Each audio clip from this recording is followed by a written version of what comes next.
Diálogos de ciência e espiritualidade, explorando caminhos de cura e libertação.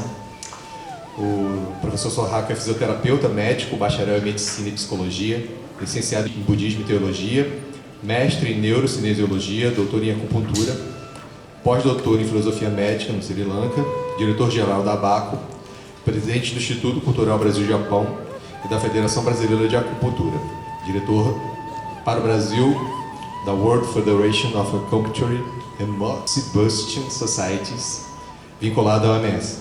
Seja bem-vindo, professor. Boa tarde a todos.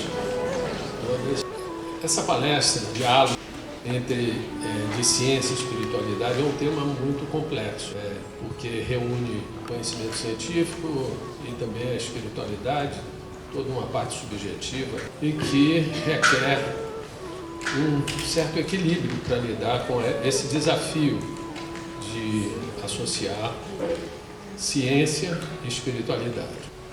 Eu fui informado que o público é bem heterogêneo na formação acadêmica, então eu não me retive muito no aspecto técnico para desenvolver essa palestra. Eu vou falar mais genericamente. Eu começo a palestra com um texto de um pensador, um filósofo anglo-americano chamado Alan Watts. Na década de 40, 50, foi influenciado pelo pensamento Alan Watts.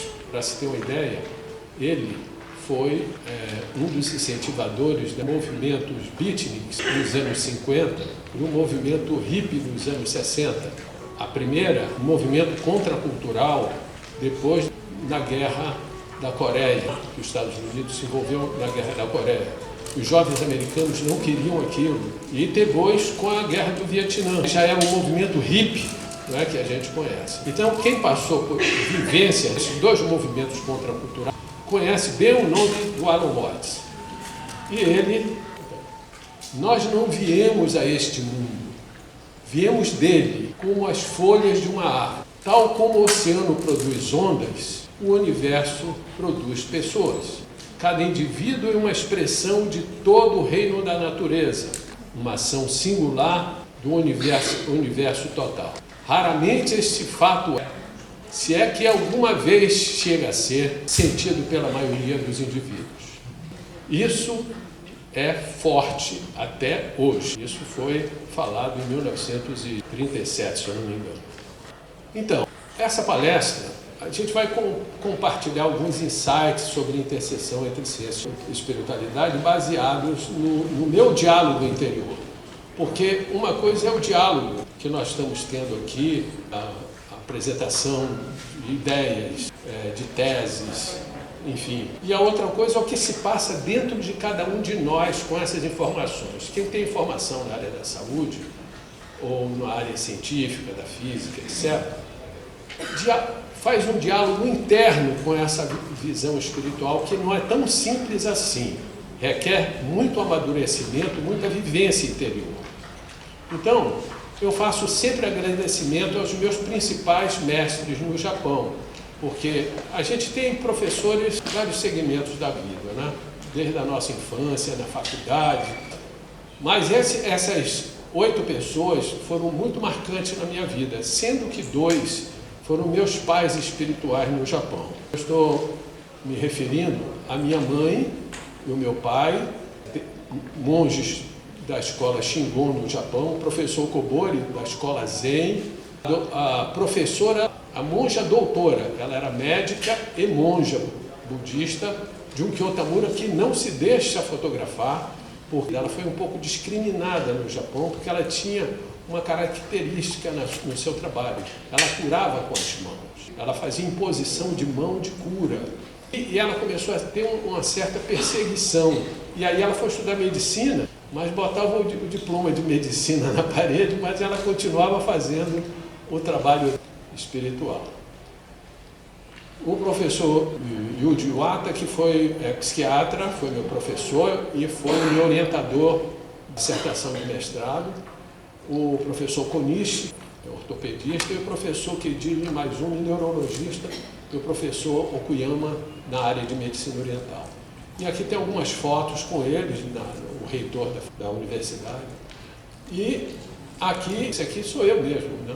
Não parece não. Sou eu mesmo, com 20 e tantos anos.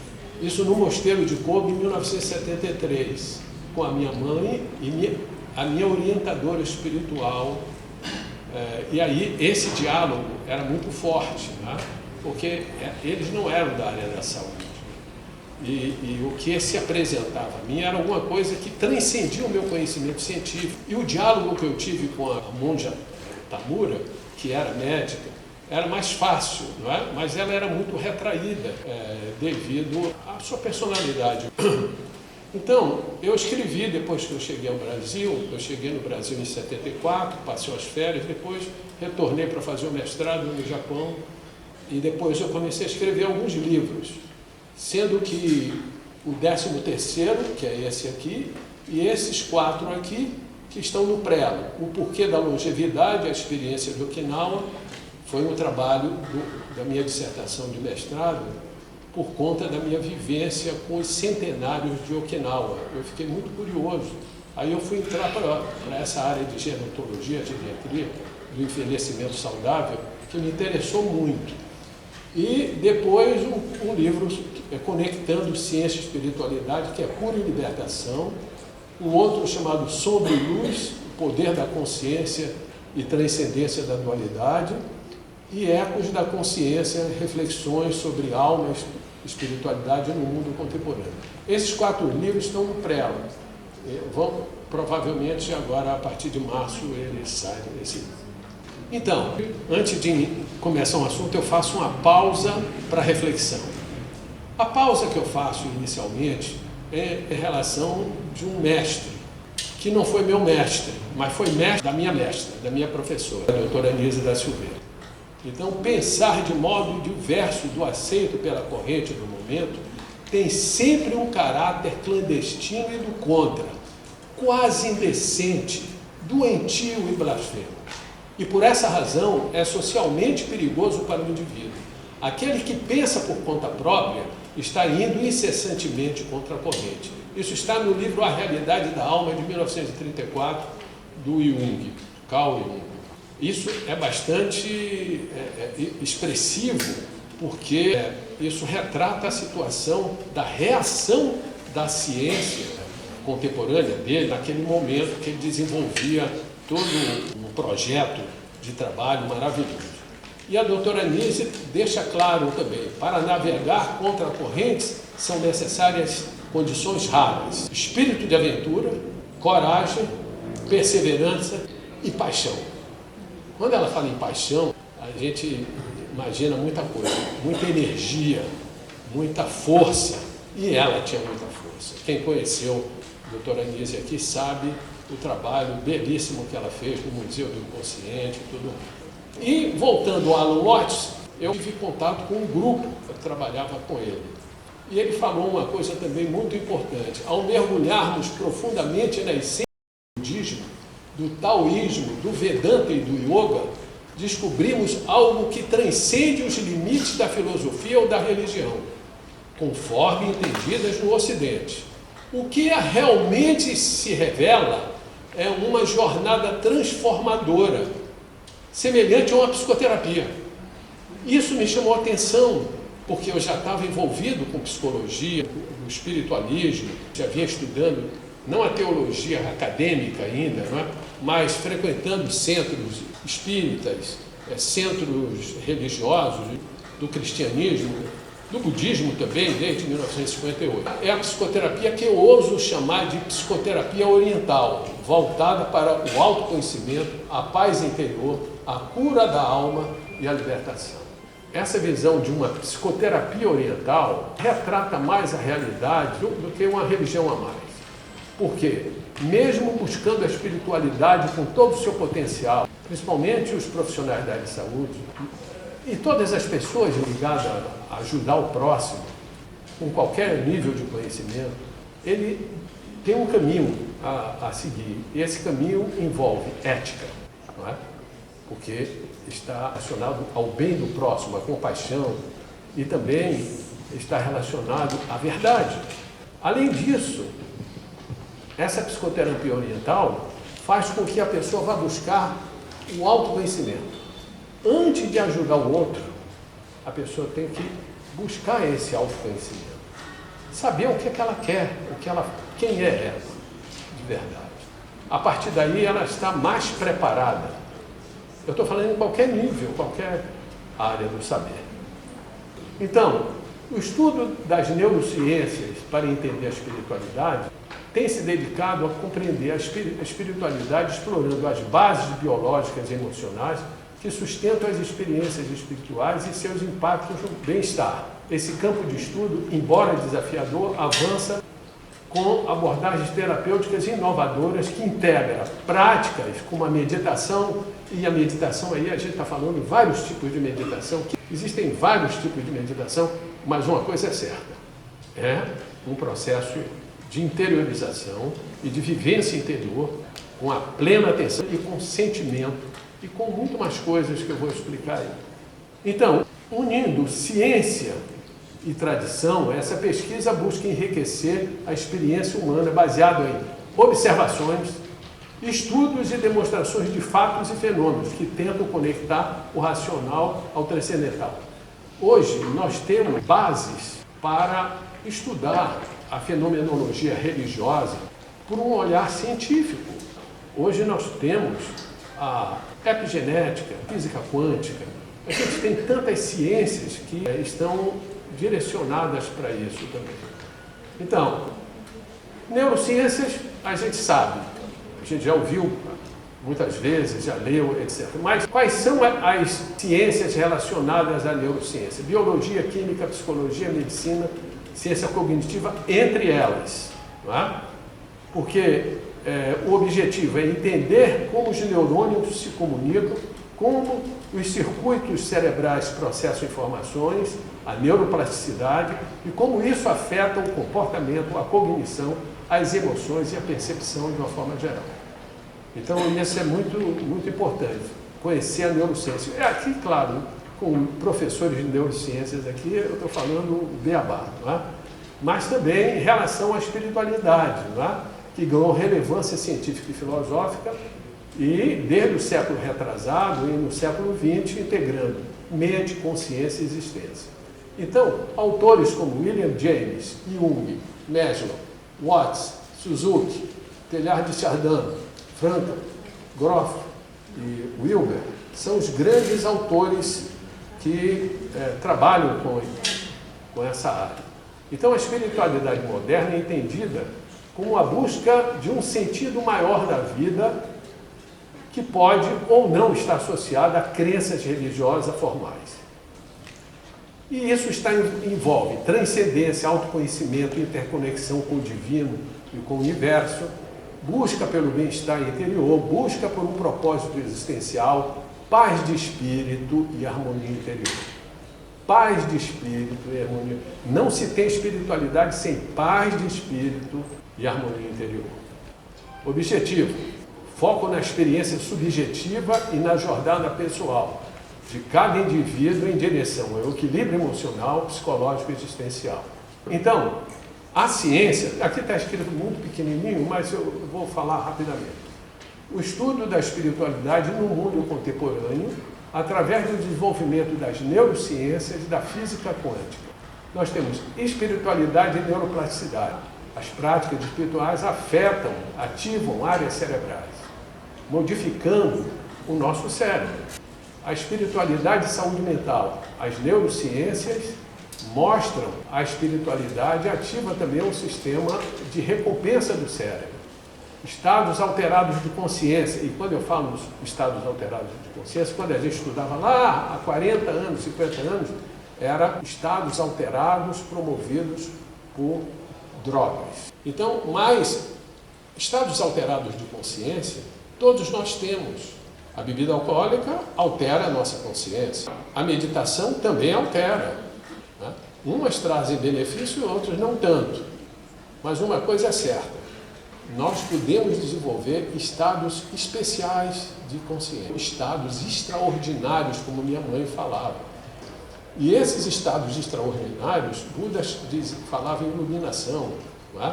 Estado de graça na religião cristã, e tudo. E esses estados que muitas vezes nós mesmos já sentimos, mesmo que de passagem, alguma coisa a gente já sentiu nessa vida.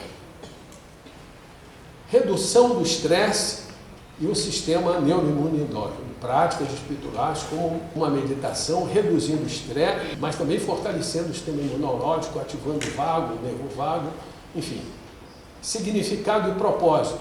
A neurociência revela que a espiritualidade ativa áreas cerebrais ligadas ao propósito e à motivação. Isso é muito importante. Propósito de vida, razão de viver. Impactos na prática clínica. União entre neurociência e espiritualidade promove terapias inovadoras auxiliando o paciente. Tanto nos cuidados paliativos, antigamente chamava-se tanatologia.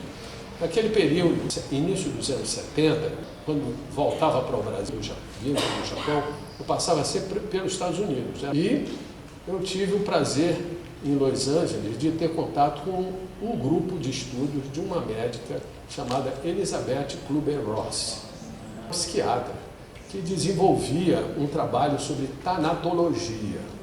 O termo era tanatologia.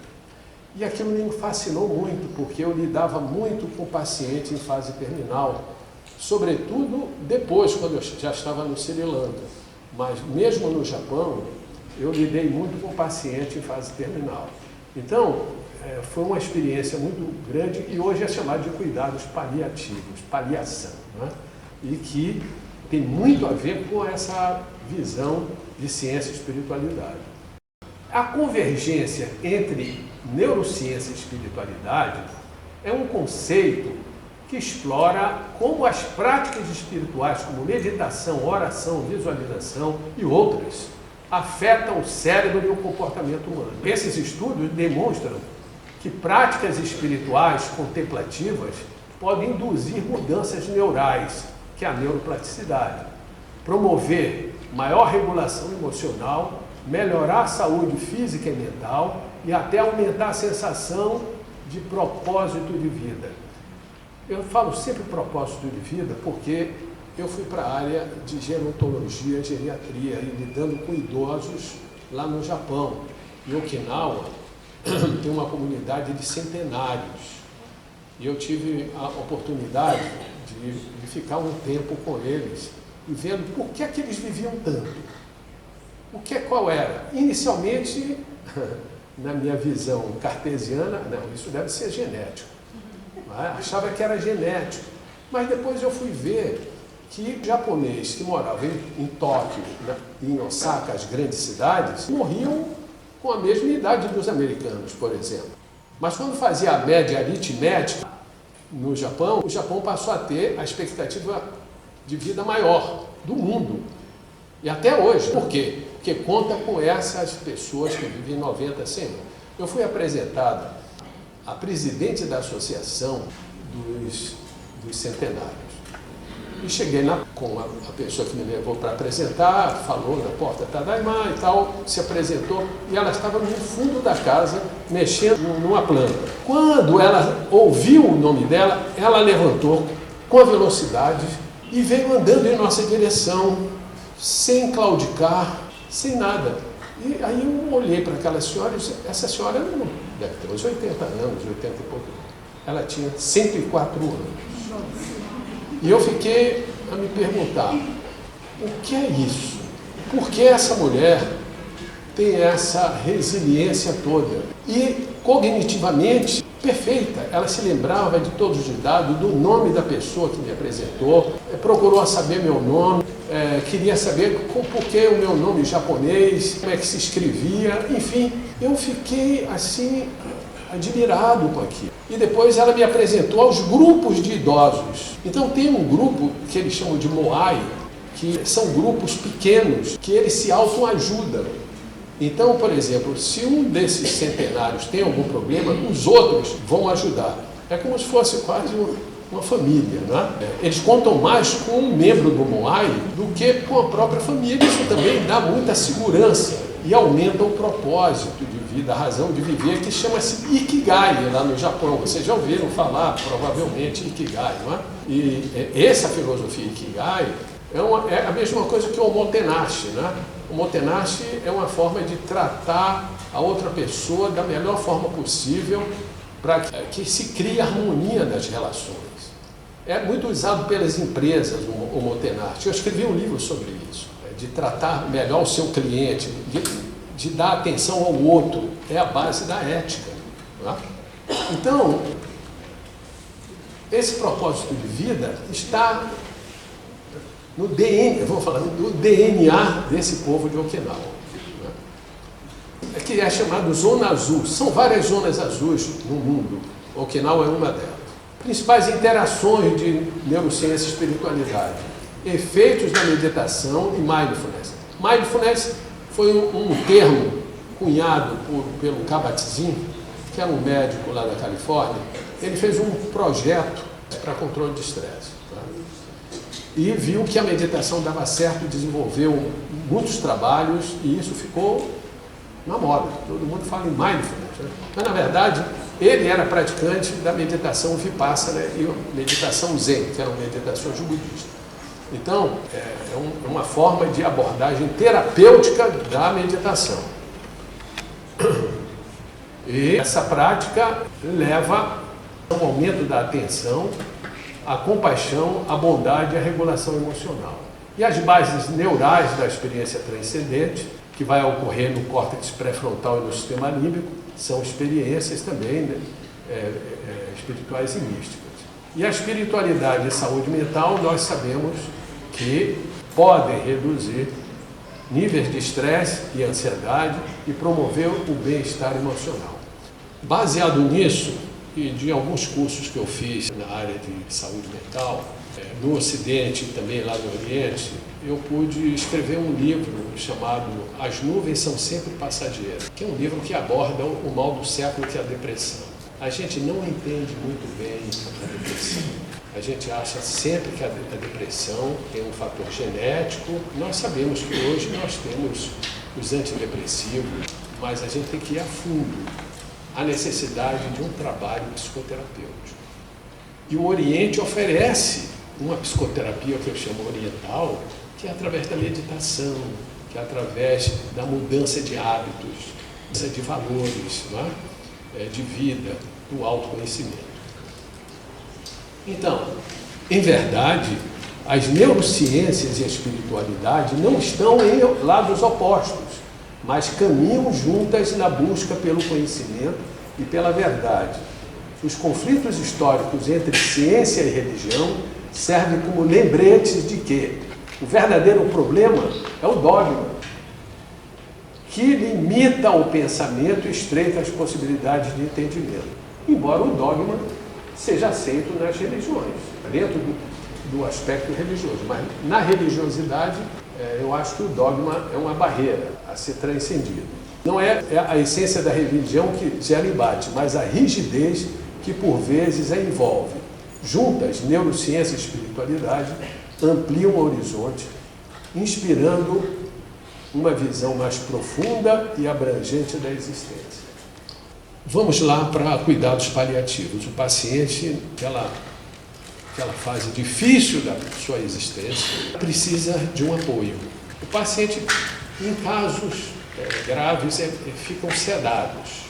E a sedação tem um lado positivo porque o paciente se livra da dor, mas tem um lado negativo que ele não vivencia o tempo final de sua vida.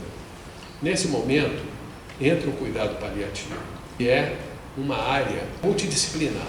Envolve o médico paliativista, o intensivista, o psiquiatra, o psicólogo, o fisioterapeuta, o fonoaudiólogo, ou seja, todos os profissionais estão reunidos ali para um fim comum, dar um melhor atendimento àquele paciente numa situação tão difícil da sua existência. E eu pude observar que você não pode mudar os valores dessa pessoa ali, você tem que reforçar os valores dela, mesmo que a crença dela seja limitante. Você tem que apoiar naquele momento. Não tente mudar. Vamos reforçar isso, porque vai dar um conforto a essa pessoa. A segunda pausa para reflexão, vamos falar aqui o Ken Wilber, que é um filósofo psicólogos da nossa geração. Não há realmente uma divisão entre o que é espiritual e o que é científico. Essa é uma visão puramente ocidental. Essa frase é revolucionária. A segunda, Carl Sagan, que também é da nossa geração. A ciência não é apenas compatível com a espiritualidade, é uma fonte profunda de espiritualidade. E, finalmente, Amit Ray, que espiritualidade não é adotar mais crenças e suposições, mas sim descobrir o que é melhor em você, em cada um de nós. O que é melhor em cada um de nós. Isso é uma visão de espiritualidade. Esses diálogos de ciência e espiritualidade envolvem neurociências, psicologia, neuroendocrinologia, física quântica, epigenética, biologia e medicina integrativa, ecologia, ciências ambientais, teologia, religiosidade e misticismo, antropologia e sociologia, arte estética, literatura e escrita, educação espiritual e filosófica, prática, espiritualidade prática e práticas integrativas e complementares, como hoje está aceito no nosso SUS. Não é? Todavia, os fenômenos espirituais que carecem de evidências científicas, mas são baseadas em experiências pessoais, fazem um diferencial para o ser humano. E aí vamos ver os principais dilemas desse ser humano que sofre na contemporaneidade pelos problemas sociais identitários, alienação e consumo de drogas, desigualdades sociais e conflitos identitários. Meus caros, o mundo está afogado em drogas. Parece que eu estou sendo um pouco dramático, mas quem acompanha paciente no dia a dia está vendo o que é que está acontecendo. As pessoas estão envolvidas cada vez mais com drogas, lícitas ou ilícitas, mas que alteram a consciência dessas pessoas. O mundo está em conflito muito por isso. A outra coisa, transformações tecnológicas e informacionais. Com a nova realidade de informação, esse mundo multi-informacional, com as redes sociais e tudo mais, você acessa de tudo. Você acessa coisas ótimas, inspiradoras e coisas muito ruins. O outro problema, sustentabilidade e meio ambiente. Sustentabilidade e energias renováveis, riscos ambientais, crises climáticas. Isso a gente está vendo. Educação e cultura, desafios educacionais e tendências culturais. Eu sou da área de educação também, fui diretor de instituição de ensino, até de nível médio e depois de nível superior. Fui conselheiro de educação do governo do estado do Rio de Janeiro e lidei com a educação básica. Hoje, nós não sabemos responder às indagações das crianças. Às vezes o professor não está preparado e essas crianças estão obtendo informação em redes sociais, na internet, e que faz com que eles tenham uma visão, às vezes correta e às vezes distorcida da realidade. E isso faz com que haja conflitos, não é? No aspecto da economia e desenvolvimento, incertezas econômicas, muitas vezes declínio do desenvolvimento. Políticas e conflitos, polarização política e social, né? Mas a gente vive em conflito permanente e a mídia alimenta esses conflitos o tempo todo. E isso é muito ruim para a nossa espiritualidade, para a nossa saúde física e mental. E os conflitos armados que, se não tem aqui, ou tem aqui, e a gente não valoriza muito, não presta atenção, né? E as guerras formais que a gente conhece, que a gente pensava, depois da Segunda Guerra Mundial, dava que não ia ter mais nada disso. Veja que em 1952 começa outra guerra, terminou em 45 e 52 tinha a Guerra da Coreia. Então, parece que o destino do homem é combater, é matar o outro, não é destruir o próximo. Então, a gente está sempre lidando com esses conflitos, e isso é muito ruim. E o estilo de vida e comportamento, o consumo excessivo e o desperdício. A nossa sociedade é uma sociedade do desperdício. Lá no Japão chama motainai.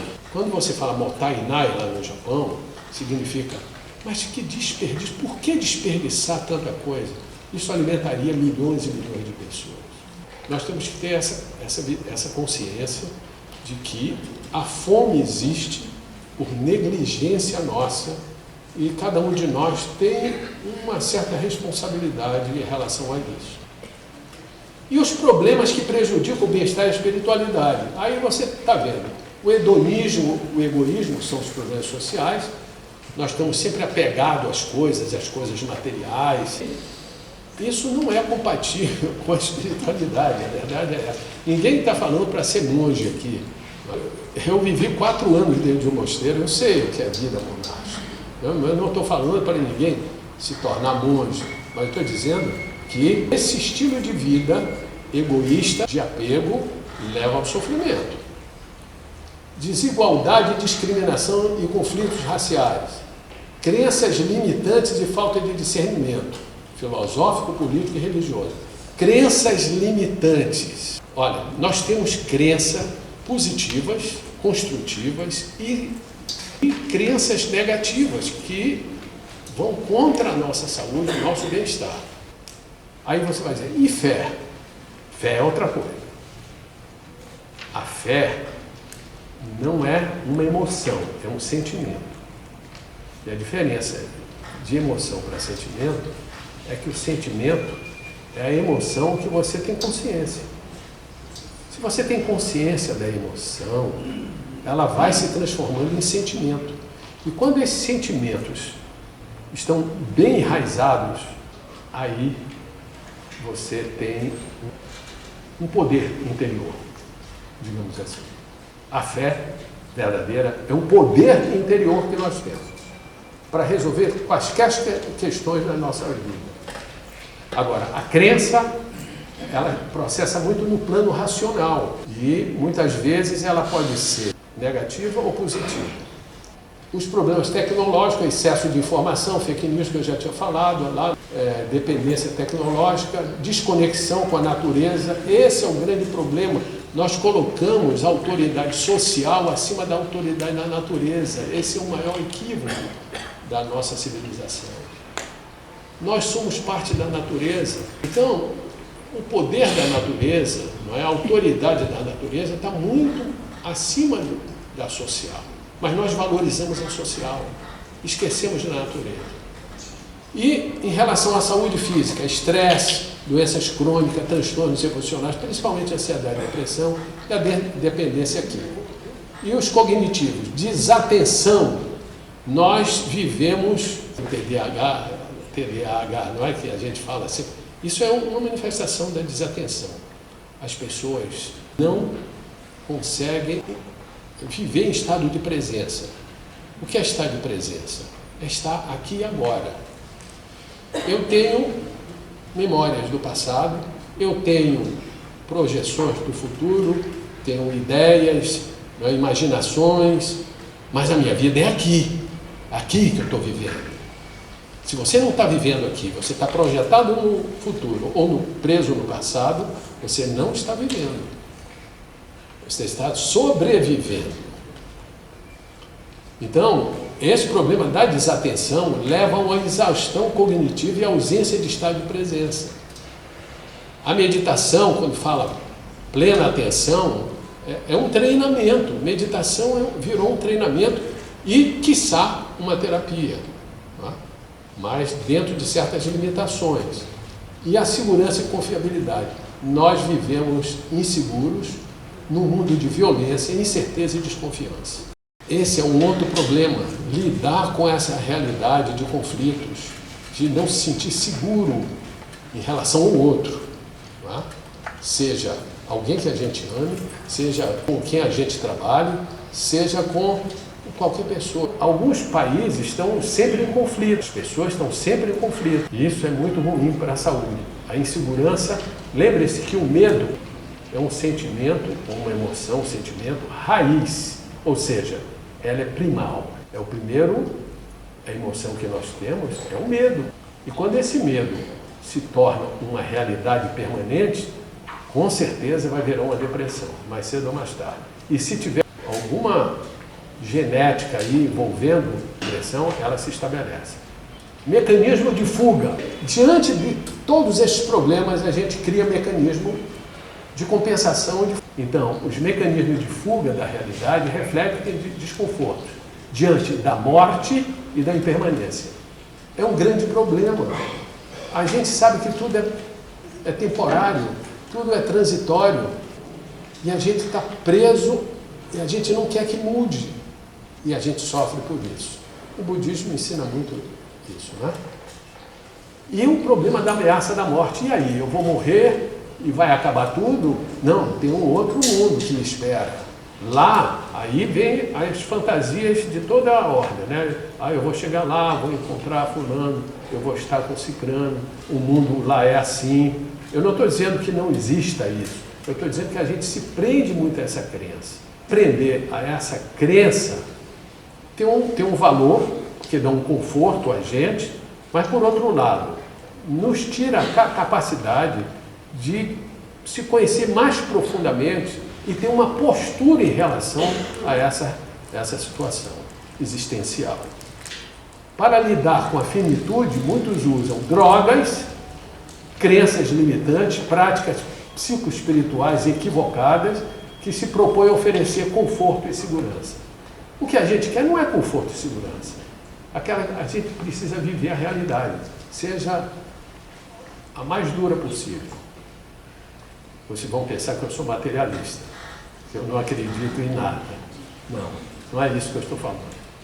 Eu estou dizendo que a gente não pode fantasiar as coisas, porque fulano disse, Beltrano disse, um livro falou sobre isso e que eu tenha que aceitar isso como se fosse verdade. A dúvida faz parte da ciência. Se não fosse a dúvida, a gente não teria um crescimento científico. Tá? Cuidado com muitas crenças que limitam o crescimento espiritual e a expansão da consciência. Porque a expansão da consciência é que nos dá segurança existencial, inclusive para enfrentar qualquer outra situação. Quanto mais consciente você for da realidade, é um sofrimento. Inicialmente é um sofrimento, mas a gente precisa ter coragem para enfrentar essa dura realidade. O melhor seria buscar a verdadeira espiritualidade baseada em experiências, vivência. Cada um tem uma vivência interior rica e que pode aproveitar isso. Além disso, insights pessoais que conduzem a uma vida mais autêntica e conectada ao essencial, e não a dogmas negativos. É forte isso, não é? Porque quando a gente é cristão, tem uma narrativa. Você é judeu, tem uma narrativa. Você é budista, tem uma narrativa. Não é? Essas narrativas, elas podem ser boas, mas podem ser alienantes. Nós temos que separar as coisas. Não é? Então, terceira pausa para a meditação, para a reflexão. Aqui está o fundamento da religião, da ciência e da religião. Esse fundamento é o espírito humano. Carl Jung. A maior descoberta da minha geração é de que os seres humanos podem alterar suas vidas mudando suas atitudes mentais. Se mudar a atitude mental, muda a vida. O nosso mundo é um mundo mental. Se você mudar a sua forma de pensar, você pode mudar a sua vida, pode se curar. Isso eu acredito, porque a gente já vê na prática. E finalmente, de um outro professor que eu tenho uma maior admiração, o Erich Fromm, o homem ocidental se acha num estado de incapacidade esquizoide de experimentar o afeto e por isso se sente ansioso, deprimido, desesperado. Na outra fase ele diz, uma crise de embotamento da vida, automatização do homem, alinhamento de si mesmo, do seu semelhante e da natureza. Gente, o afeto, o amor, é um sentimento maior que nós temos. Jesus já falava isso, tantos outros mestres espirituais falavam sobre isso, né? Sobre o amor. Amar o próximo como a si mesmo, Jesus falava. Amar a Deus sobre todas as coisas. Deus o abstrato, aquilo que você não vê, mas sente, que está dentro de você. Isso é o princípio da religiosidade. Jesus falava não em religião, ele falava em religiosidade, não, em espiritualidade. Ele estava falando em espiritualidade, ele está falando de ética, porque amar o próximo como a si mesmo, é o maior desafio que você tem. E isso é, em verdade, a espiritualidade. Então, curiosidade do ser humano pelo desconhecido e sobrenatural. Então, nós temos alguns motivos. Os motivos evolutivos, sobrevivência e adaptação. Muitas vezes a gente começa a valorizar mais o sobrenatural do que a realidade que a gente está vivendo. Então, por que isso? Porque tem motivos evolutivos, motivos psicológicos, busca de significado, redução da ansiedade, fascínio pelo mistério, motivos culturais, tradições, mitologias, legado espiritual, capacidade abstrata. Motivos cognitivos, capacidade abstrata, necessidade de explicações. Motivos emocionais, consolo e esperança, espanto e admiração. Motivos sociais, pertencimento e validação social. E, finalmente, motivos filosóficos, transcendência e autodescoberta. Então, quando a gente lida com algo que foge à nossa compreensão, ao sobrenatural, a gente tem um motivo por trás. E aí, esses fenômenos extraordinários, sem explicação científica satisfatória, muita coisa pode ser até explicada, mas tem muita coisa que não tem explicação. Vamos ver. Experiência de quase morte. Então, a pessoa tem diagnóstico de morte, mas ela recupera a parada cardiorrespiratória e você não tem muitos sinais de onda cerebral. Então, você acha que houve morte cerebral e que o paciente morreu. E, de repente, ele retorna, ele volta com uma narrativa, dizendo que viu isso, que viu luz, um túnel, e etc. Isso é muito curioso, porque muitas vezes isso se repete com várias pessoas. Isso precisa ser estudado. Né? A outra coisa são fenômenos como telepatia e percepção extrasensoriais, materialização e fenômenos espirituais, milagres religiosos, poltergeist e atividades paranormais, intuições e premonições, estados alterados de consciência, sincronicidade, curas espirituais, fenômenos de não localidade quântica e, finalmente, reencarnação. A escola que eu estudei aceita a reencarnação. Tanto o hinduísmo quanto o budismo aceitam a reencarnação. Mas o interessante é que, em que nível como é que isso acontece? Não é? Aí tem as narrativas. Não é? Quando eu falo narrativa, eu não estou dizendo que seja negativo, não seja verdade. Mas a explicação que alguém dá, que eu acho que essas narrativas, elas vão construindo uma cultura para que você entenda realmente como isso acontece. Quando você fala de um movimento espiritual como o budismo de 2.600 anos, ou do hinduísmo de 5.000 anos, do taoísmo e tudo mais, você deve imaginar que teve muita vivência ali. E isso você tem que respeitar a vivência. Tá? Mas nós estamos num mundo que, a partir do século retrasado, veio formando um método científico, não é? Desde Descartes e tal, mas nos últimos séculos a coisa se firmou e que você não pode fugir dessa realidade. E como você vai usar o método científico para explicar isso? A gente vai fugir do método, do modelo científico? Não, a gente não pode. Mas, ao mesmo tempo, são fenômenos que existem. E como vocês vão lidar com essa realidade? É o nosso desafio. É por isso que tem um congresso como esse aqui. Não é, doutora? Que eu parabenizo, Célia, por esse evento, você e o Dilson, eu não sei se ele está aqui, que só soma na vida das pessoas. Tá? Então, aqui eu botei a cura com a mão, que aqui no Ocidente tem Reiki, tem o Jorei.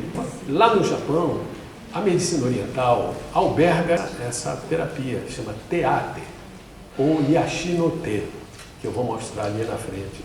Mas não desconsidero também o efeito placebo, porque todo mundo fala, placebo é ruim. Quem já leu sobre a vida do Sr. Wright? Não é fantástico? O Sr. Wright tinha um câncer terminal e o médico dele estava acompanhando e saiu uma pesquisa com um remédio que curaria vários tipos de câncer. E o paciente pediu. Mas ele disse assim, não, esse remédio não vai servir para você. Você está num nível que não tem indicação a esse medicamento. Mesmo assim, o paciente pediu tanto que ele disse, não, eu vou prescrever esse medicamento. Está em pesquisa, mas... E ele começou a tomar o medicamento, só que o médico teve que viajar. E quando ele voltou, o paciente, que deveria, em tese, estar morto, estava andando pelo corredor do hospital e ninguém entendia nada, ele não entendeu nada e foi fazer os exames e houve uma regressão do tumor. Fantástico. Ele disse, não sei, será que foi o remédio? Então havia dúvida. E ele mandou o paciente para casa. E o paciente passou um tempo, sem problema nenhum, até que, lendo um jornal, ele viu a notícia de que aquele remédio, esqueci o nome agora, não sei se o senhor se lembra, hein? Crebiazol, Quebriazen. E aí viu que o remédio, a pesquisa não deu em nada. Ele leu aquilo, voltou a doença, ele voltou para o hospital e morreu. Aí eu pergunto para vocês, o que é que mantinha aquele paciente curado? Não era fé. Era uma crença positiva, não limitante. Ele acreditou que aquele remédio ia curá-lo. E quase cura. Se não fosse a notícia de que o remédio não funcionava. Olha com a nossa mente, gente. Como a nossa mente pode ser treinada? Eu indico a meditação. Eu indico a psicoterapia. E todo mundo diz, não, mas meditação é uma coisa mística, psicoterapia é ciência. Não, as duas coisas andam juntas. Meditar e ter boa orientação na meditação, porque o que ocorre aí é muita gente sendo instrutor e tal, gente que não tem nem, muitas vezes, porque para ser instrutor ele tem que ter vivência. Para ser um psicoterapeuta ele tem que passar por treinamento. Eu fiz psicologia clínica, mas aquilo só não me autorizava a tratar paciente. Eu tive que passar por treinamentos para me considerar um psicoterapeuta, um psicólogo clínico. Né? Sair da faculdade é a mesma coisa que a medicina. Você sai ali que você vai começar a vivenciar a profissão. Embora na medicina tenha um internato e tudo mais. Vamos para frente. Por que muitas pessoas desenvolvem crenças em fenômenos sobrenaturais? Busca por explicação para o desconhecido. Necessidade de controle e segurança. Explicações para o mal e o sofrimento. Cultura e tradição. Isso também é interessante. Experiências pessoais subjetivas. Influência dos meios de comunicação e entretenimento. Às vezes televisão fala um monte de coisa, a pessoa acredita naquilo. E narrativas de pessoas que tiveram uma experiência dela. Pessoais, individuais, circunscrita a ele mesmo. Isso não quer dizer que você vá desenvolver da mesma forma. Causas biológicas e psicológicas. E conformidade social e pressão coletiva. As crenças podem ser reforçadas pelo grupo e pela conformidade social, ou até mesmo por narrativas de experiência de outras pessoas, sejam elas autênticas, sejam fraudes. Porque existe a autenticidade, mas existe a fraude. Aí você diz, mas por que alguém fraudaria uma coisa assim? Por intenções comerciais, por vaidade ou por ego. Né? Mais uma pausa para reflexão. Quem olha para dentro sonha. Quem olha para fora sonha, quem olha para dentro acorda. Carl Jung. Essa é forte, é curta e forte. Se você valoriza o que está fora, você está na ilusão, que tudo se transforma. Não é? Todas as coisas compostas são vazias de substância própria. São vazias de realidade inerente. Quem olha para dentro está no caminho certo. O mais belo que podemos experimentar é o misterioso. É a fonte de toda a verdade, verdadeira arte e ciência. Einstein. E, finalmente, você não é um ser humano em uma jornada espiritual. Você é um ser espiritual em uma jornada humana. Wayne Dyer. Também da nossa geração. E aí eu vou dar uma orientação para vocês que a minha mãe me ensinou. Não como mãe adotiva, mas como minha mestra. Aceite a dúvida e abandone a necessidade de estar sempre certo. Simplifique sua vida, controle seus desejos e liberte-se de ressentimentos. Carregar mágoas te mata. Encontre força no silêncio interior e busque compreender antes de falar.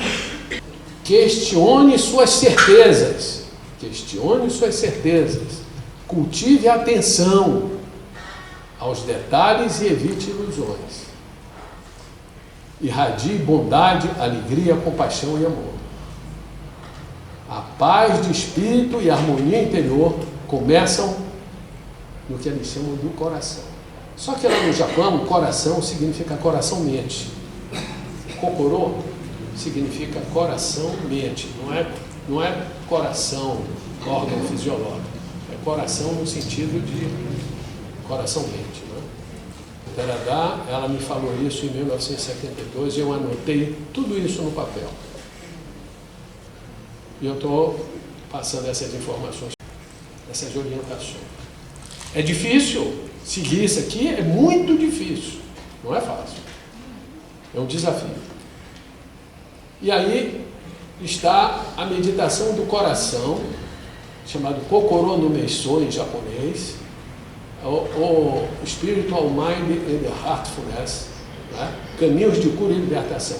É uma meditação que envolve todas essas terapias, que eu dou o nome de terapia, mas poderia ser práticas.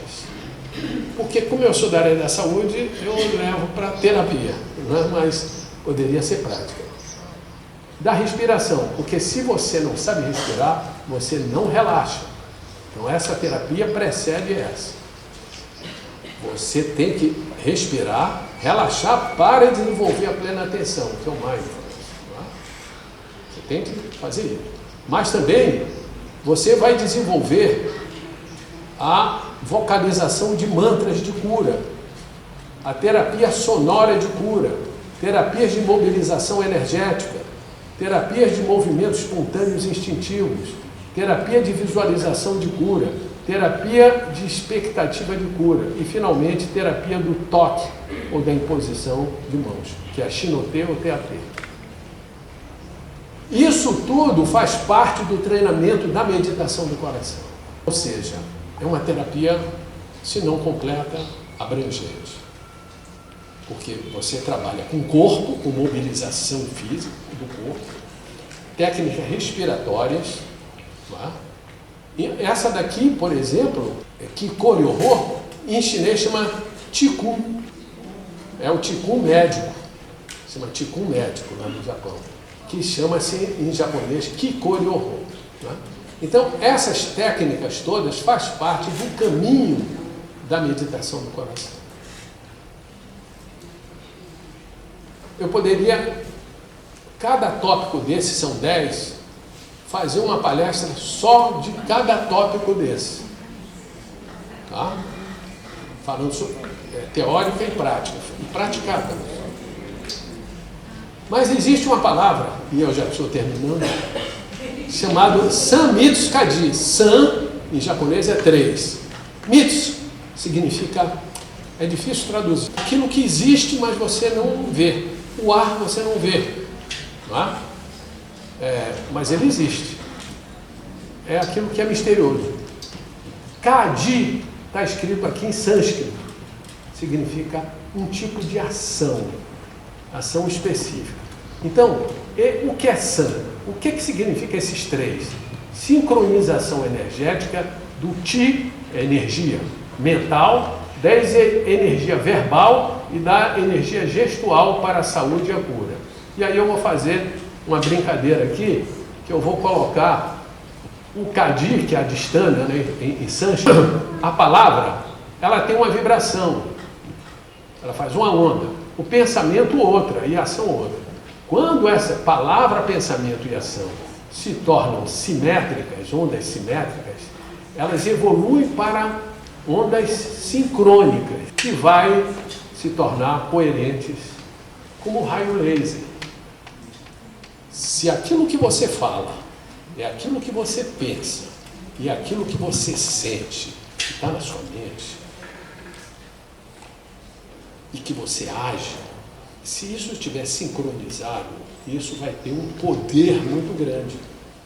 Vejam bem, as pessoas hoje falam umas coisas, pensam outra e agem de outra forma. Isso é esquizoide. É esquizoide. Não, eu sou politicamente correto. Não é? Eu vou falar aquilo para não ofender ninguém e tudo mais.